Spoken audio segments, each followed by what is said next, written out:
Grato pelo convite do Jupiara Menezes. Alguém conhece o Jupiara aqui? Me convidou para fazer esse evento e eu estou aqui. E pode ter certeza que eu vou entregar meu 100% hoje para vocês. 100%, tá? Porque eu bato muito forte nessa tecla de você verdadeiramente anotar o material. Vai chegar um momento que a tua linha ascendente ela não vai estar junto para te ajudar. E você, com as anotações que você que anotou, né, tudo que você anotou aqui no treinamento, você pode levar esse conteúdo para a tua equipe. Você não precisa saber, é só copiar e colar. Então é muito importante você ter essas anotações do livro ATA, no material somente para treinamento. Ok? Então é muito importante isso. Vou falar um pouquinho de mim. Esse cara sou eu já desenvolvo esse negócio já há 5 anos. 5 anos eu faço parte do Grupo Rinodê. Vou começar aqui com as mulheres da minha vida, minha mãe e minha avó. Essas pessoas, eu sou o que sou hoje graças a essas pessoas. A minha mãe, ela criou 8 filhos. Criou 8 filhos, 4 dela e 4 do meu padrasto. Era só ela e mais 4 filhos. Aí ela conheceu meu padrasto, foram morar juntos. E aí meu padrasto era aquele cara que gostava de tomar uns goró, né? E chegava em casa de madrugada enchendo o saco, aquela coisa toda. E era horrível. Eu me lembro que às vezes de madrugada a gente ouvia aquele barulhão, aquele barulho no corredor, a gente já sabia. Ih, vai dar ruim, o pai está chegando. Aí chegava bêbado, aquela história toda, aquela confusão, até que minha mãe um dia curou a bebedeira dele. Minha mãe, ela costurava também, né? Durante o dia ela trabalhava como cozinheira e de noite ela costurava. Ela tinha uma máquina de costurar e ela tinha ganhado uma cadeira de ferro do meu pai. Isso é fatos da vida real. Eu quero dizer para vocês o seguinte, todos nós temos problemas. Todos nós temos problemas. Não adianta você se vitimizar e achar que o teu problema é maior do que os outros. Todos nós temos problemas. Eu tive alguns problemas na minha infância. E aí eu me lembro como se fosse agora. Deu aquele barulhão, eu vi que a minha mãe deixou aquela cadeira do lado da porta e eu já pensei, vai dar merda. O pai entrou em casa fazendo aquele gritedo, aquele fiasco, né, querendo dar uma de macho. A mãe pegou a cadeira, não sei de onde ela tirou força e BUM! Meu padrasto, na verdade, né, ele tem 1,94 m de altura, 120 quilos. E a mãe desse tamanho. Lockout. Isso é fato da vida real. E aí, enfim, o velho acabou entrando em coma, ficou alguns dias quase morto no hospital. Nunca mais bebeu. Nunca mais bebeu. Não é uma dica, ok, mulheres? Não é uma dica. E aí minha mãe, ela mandou ele embora e falou o seguinte, você não tem condição para criar filho nenhum, eu vou ficar com os teus filhos. E ela criou os 4 dele e os 4 dela. Essa é minha mãe. Essa é minha mãe. Eu nunca vi essa mulher reclamar. Nunca vi essa mulher chorar na nossa frente. 2 meninas e 6 meninos. Tudo mais ou menos com a mesma idade, faixa etária de idade. Eu me lembro de eu ver minha mãe chorar várias vezes sozinha no quarto. Várias vezes. Não foi nenhuma, nem 2, nem 3 vezes. Mas na nossa frente a mãe estava sempre de cabeça erguida. Sempre para frente. E o maior exemplo que eu tenho de perseverança é dentro da minha casa. Minha mãe. Ela merece uma forte salva de palmas. Minha mãe. Essa mulher aqui, cara. Essa mulher não tem preço. Aguentou o rojão sozinha. Nunca vi baixar a cabeça. E eu me lembro que de dia ela trabalhava como cozinheira, de noite ela tinha máquina de costurar, fazia pão, sacolé para a gente vender. E era assim que a gente começou desde pequeno, né?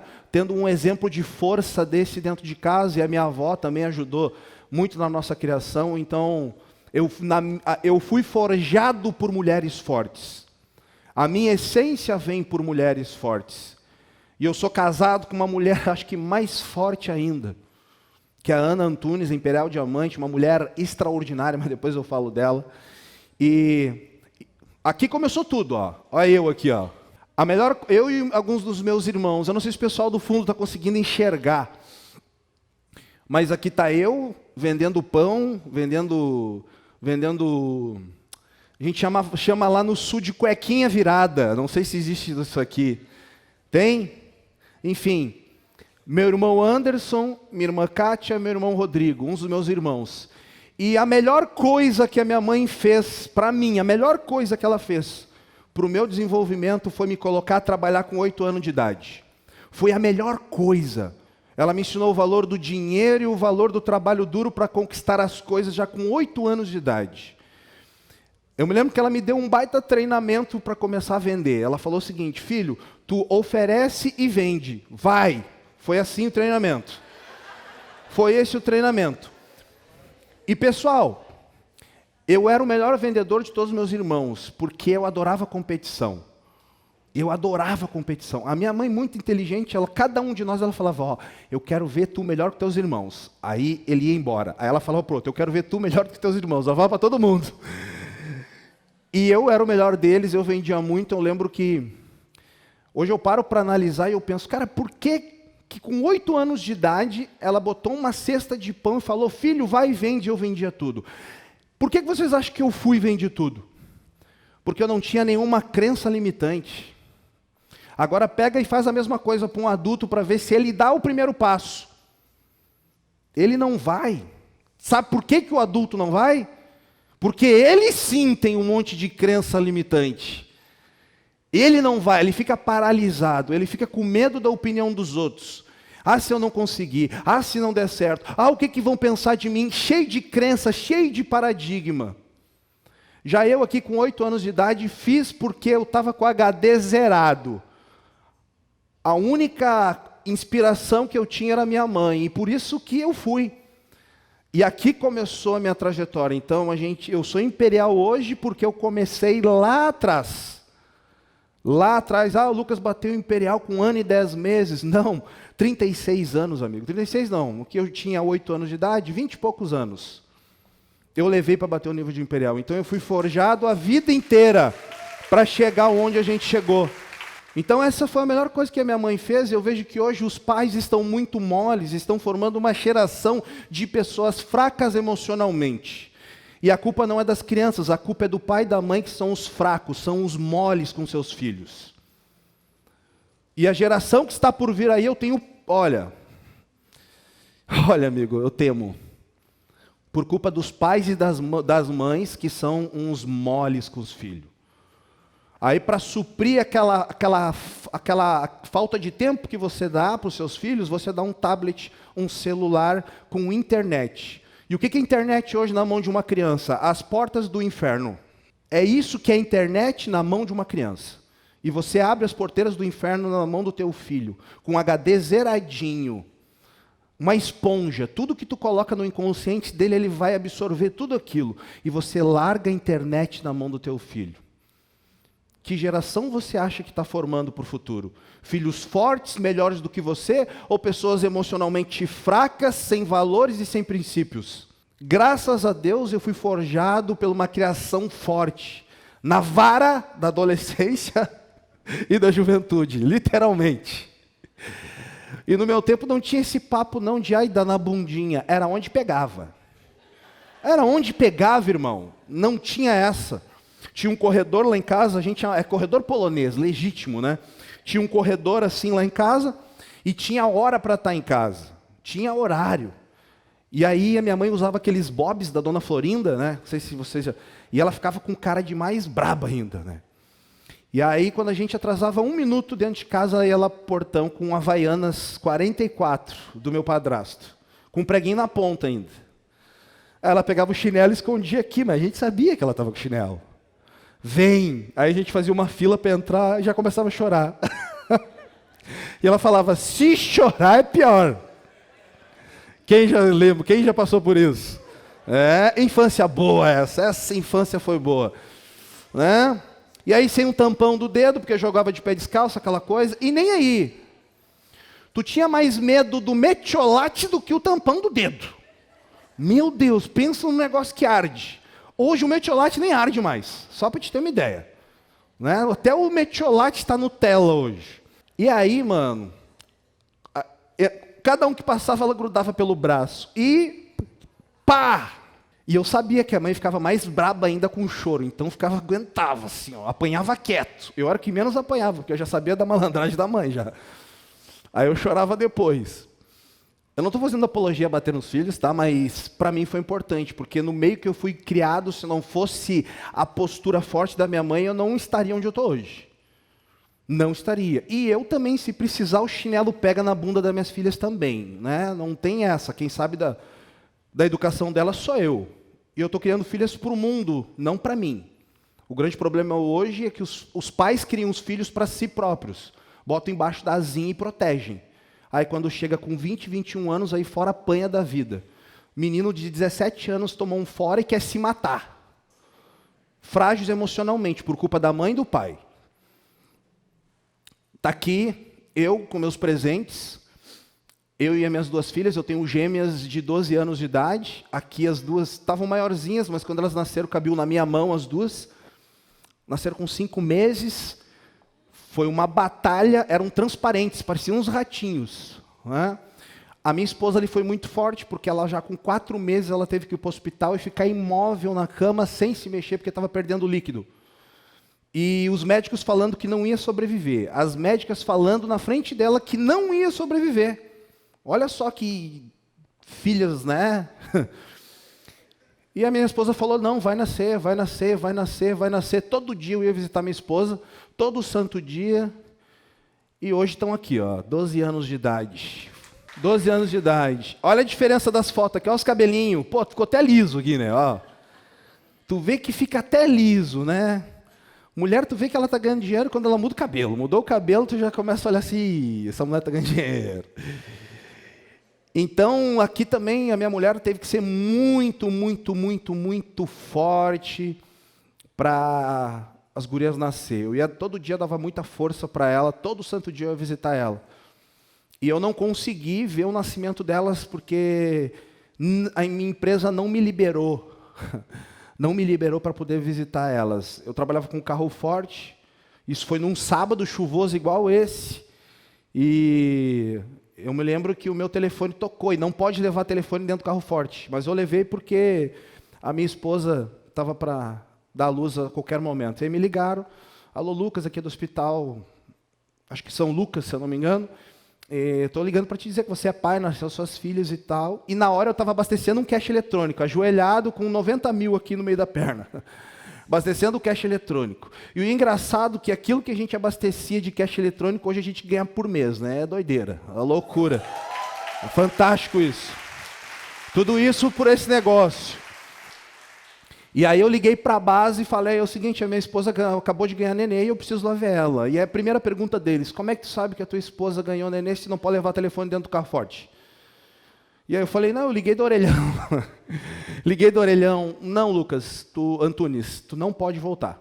E eu, então, mas eu quero ver minha esposa, ela estava quase perdendo o bebê, eu estou preocupado com ela. Termina a missão, cumpre a missão e depois volta para a base. Aqui para eles, ó, eu voltei para a base, né?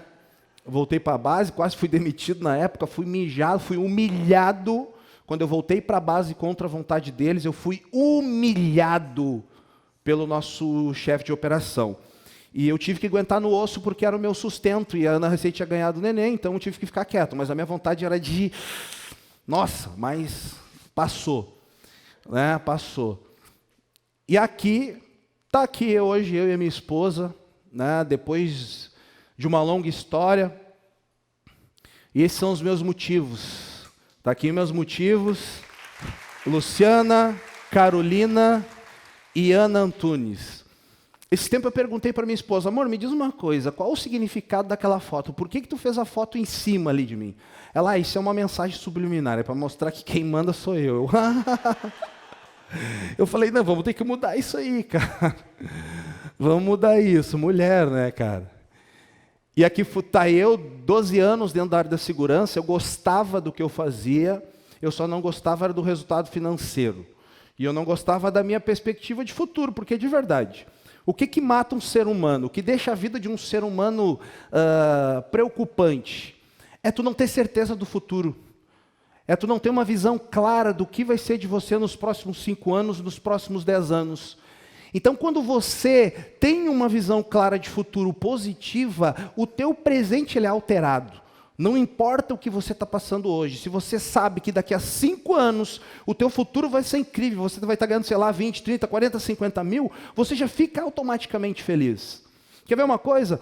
Imagina só que segunda-feira, amanhã, tem um cheque de R$1 milhão para entrar na tua conta, com teu nome. Tu fica milionário hoje ou amanhã posso pegar esse cheque?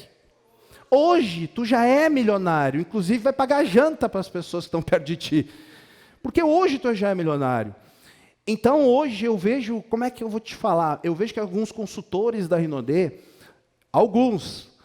eles não têm a certeza do futuro, eles não têm uma visão clara do seu próprio futuro. Porque se tivesse, estavam pulando, estava feliz, estava entusiasmado, mas eu vejo que tem consultor que parece que está morto, o cara entra aqui na PN assim, ó. Parece que um zumbi, parece que está morrendo. Isso é claramente falta de uma visão clara de futuro. Uma visão muito clara. E era isso que faltava para mim. Então o meu presente naquele momento era ridículo. Eu já estava com 31 anos de idade, já estava há 12 anos na mesma função e nada tinha mudado. Nada tinha mudado na minha vida. Era vidinha, carrinho, casinha, zero perspectiva de futuro, zero perspectiva de realizar os sonhos. A minha esposa era cobradora de ônibus da Carris, lá em Porto Alegre, uma empresa de ônibus. Eu trabalhava de dia na Prosegur e de noite eu trabalhava de segurança pessoal, guarda-costas. Era isso que eu fazia durante o dia e durante a noite, eu não tinha tempo. Né? Era aquela história, deixa a vida me levar, era assim, eu estava dentro da Matrix. E eu não tinha sonho, vou ser sincero para vocês, eu não tinha sonho. Sabe o que despertou a minha vontade de realizar sonhos? Foi no dia que eu vi a primeira vez a apresentação de negócios do marketing de rede. Foi ali que eu vi que eu poderia conquistar algo a mais. E o que mais tem aí fora hoje são pessoas que estão na Matrix, não têm sonhos ou engavetaram seus sonhos por falta de uma ferramenta. E aí você vai mostrar o plano falando muito de sonho. Sonho, sonho, sonho, sonho, realização de sonho. E foi isso que me acordou, foi uma apresentação de negócio falando de sonhos. E eu me lembro como se fosse hoje, agora. Lucas, qual é o teu sonho? Eu fiquei gaguejando, eu não sabia o que falar porque eu não tinha sonho, só queria pagar as contas. Eu queria que sobrasse um pouquinho mais de dinheiro para me dar um pouquinho mais de conforto para minha família. Era essa a minha realidade e a realidade da maioria das pessoas aí fora. Tudo que as pessoas aí fora precisam é de alguém com convicção, crença, certeza. Aponte o caminho para elas e fale, cara, é por aqui que a gente tem que ir. É tudo que as pessoas aí fora precisam. Elas não acreditam mais no governo, elas não acreditam mais na sociedade, elas não acreditam mais em nada. Tudo que elas precisam é de alguém com certeza, alguém que aponte o caminho e você é essa pessoa.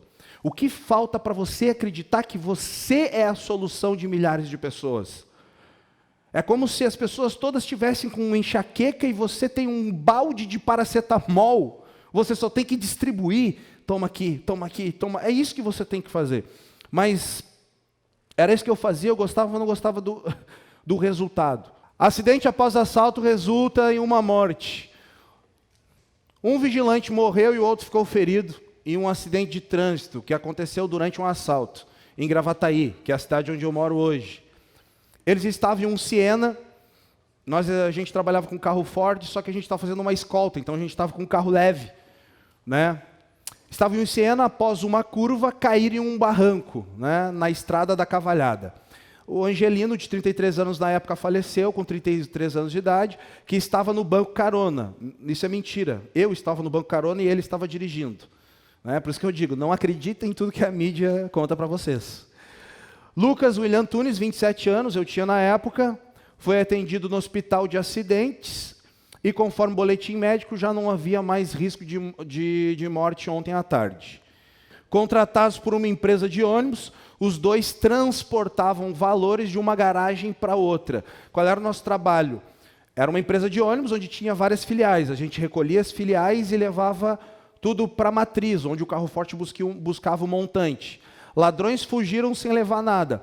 Conforme o sobrevivente, eles foram abordados na parada 106, da 030, por assaltantes e um carro preto. Houve perseguição e troca de tiro, até o carro capotar. Havia marcas de tiro no para-brisa Siena, informou o delegado-chefe de investigações, papapá. Bom, enfim, o que acontece?